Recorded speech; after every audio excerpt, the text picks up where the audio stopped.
Should a Christian girl pursue a man? It's important to note that the Bible doesn't speak about dating specifically. And that makes sense because when the Bible was written, dating wasn't really a thing. But it does say in several places that the man is the leader. That's why if a man expects to be a leader of the relationship, then he should be the pursuer. Now it's important to note that there's a difference between a leader and a tyrant. A leader is someone who considers his wife's opinion and makes decisions with love and care for his wife. It's not some bum who sits on the couch all day giving orders while the woman is the one bringing in the money. Does that mean there's an absolute prohibition on women pursuing men? No. Nowhere in the Bible does it say a woman is prohibited from pursuing a man. Will God just send you a spouse? To put it simply, no. No one's going to just knock on your door and ask for marriage. If they do, call the police. Some Christians will try to use 1 Corinthians 7:27, which says, "Are you unmarried?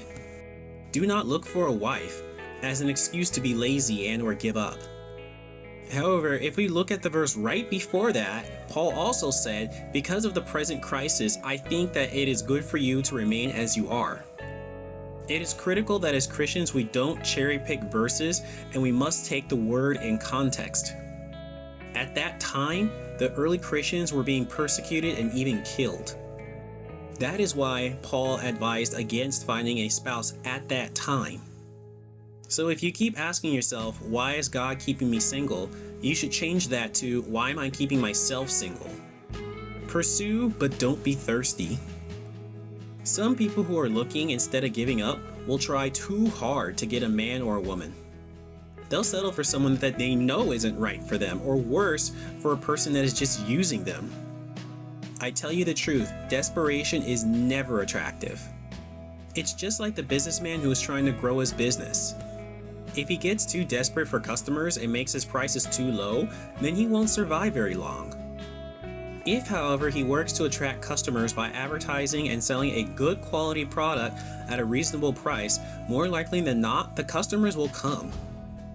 He'll build a reputation as an honest, respectable businessman in his community. Soon, he'll no longer need to advertise as much, if at all, and customers will come to him. Listen to, don't just hear what people are telling you. I had a friend that was single and didn't want to be. He was befuddled as to why, since he was an electrical engineer in decent shape with a good salary. All the girls he talked to were either gold diggers or they wouldn't call him back after 1 or 2 dates. I told my friend to consider not talking about himself, his salary, and his accomplishments so much. I told him that he should really try to get to know the girl he was meeting. He would just shrug me off and keep complaining. You see, his problem was he was hearing me, but he wasn't listening. I was trying to tell him that he comes off as cocky and entitled to most of the women he was meeting, except to those looking for a sugar daddy. Now he's 35 and unmarried and still not having much luck, until recently. 4 months ago he called me and finally admitted that he was too cocky and his standards were way too high. He said he's going to make a real effort to curtail his arrogance.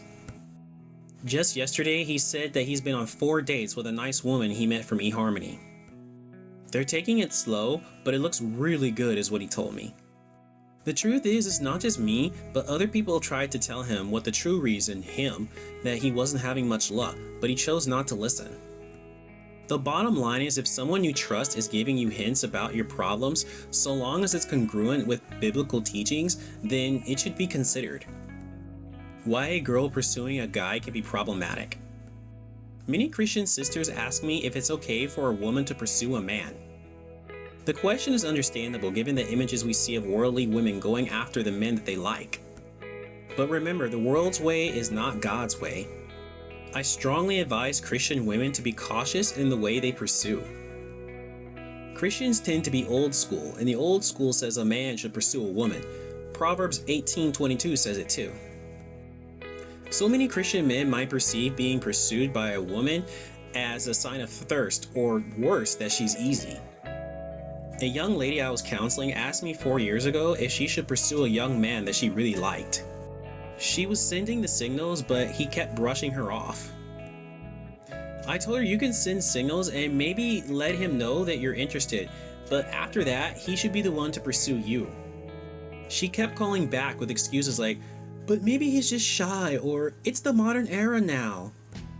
Finally, I told her, Denise, not her real name, I've already advised you on what you should do.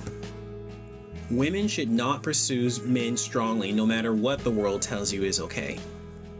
God set things up the way he did because he knew what was best for us.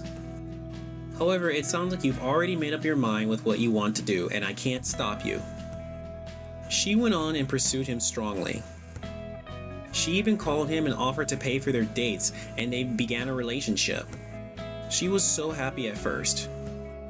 She even made veiled gloats towards me when she saw me at church, and made sure to tell me they were talking about marriage. When they got engaged, she seemed so happy. I even took a step back and asked God if I was telling young women the right thing by advising them not to strongly pursue men. Then about 6 months later, she became ill like she had never been before. It went away and she just figured she had a bad flu. However, lesions began to appear on her skin. She went to the doctor and they drew some blood. 1 week later, the doctor called her into his office, sat her down, and informed her she was HIV positive. The news got worse. The doctor said she had scarring on her uterus and it may never be able to support an egg. In other words, she was possibly infertile. Turns out her lover was a secret homosexual and would sneak around with men 1 or 2 weekends a month. He only went out with her as a cover from his family and was never going to marry her. He got the virus and transmitted it to her. I say this only to let you know that every time we violate God's law because we think we know better, there are always unforeseen consequences. If a guy really likes you, he will pursue you in one way or another.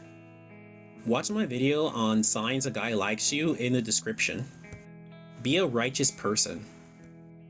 Over and over I hear Christians ask why they can't get a good righteous man or woman.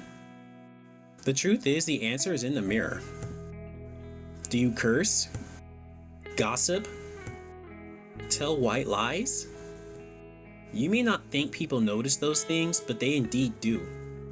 If you want to meet a righteous person, then you must first be a righteous person yourself. Notice I said righteous, not perfect. We all sin, and we will continue to sin for the rest of our lives, but that doesn't mean we shouldn't be working to grow and improve. If you make a sincere effort to grow, I tell you the truth, those around you will notice, including your future husband. What does the Bible say? When the time came for Isaac to find a wife, he took action, rather his parents did according to cultural norms. They sent a servant to actively seek a wife, Genesis 24. The servant looked for a woman with the qualities that he was seeking, and he bathed the process in prayer. The Lord answered the prayer, and Isaac and Rebekah were married. As Christians, once we know that it is time to start looking for a spouse, we should begin the process with prayer. Committing ourselves to God's will for our lives is the first step. Psalm 37:4 says, "Delight yourself in the Lord, and He will give you the desires of your heart." Delighting in the Lord means He will find pleasure in knowing Him and trusting that He will delight us in return. He will put His desires in our hearts. In the context of seeking a spouse, that means desiring for ourselves the type of spouse He desires for us, and who He knows will delight us further. Proverbs chapter 3 verse 6 tells us, "In all your ways acknowledge Him, and He will make your paths straight." Acknowledging God in the search for a spouse means submitting to His holy will and desires. God is the ultimate decider in all things.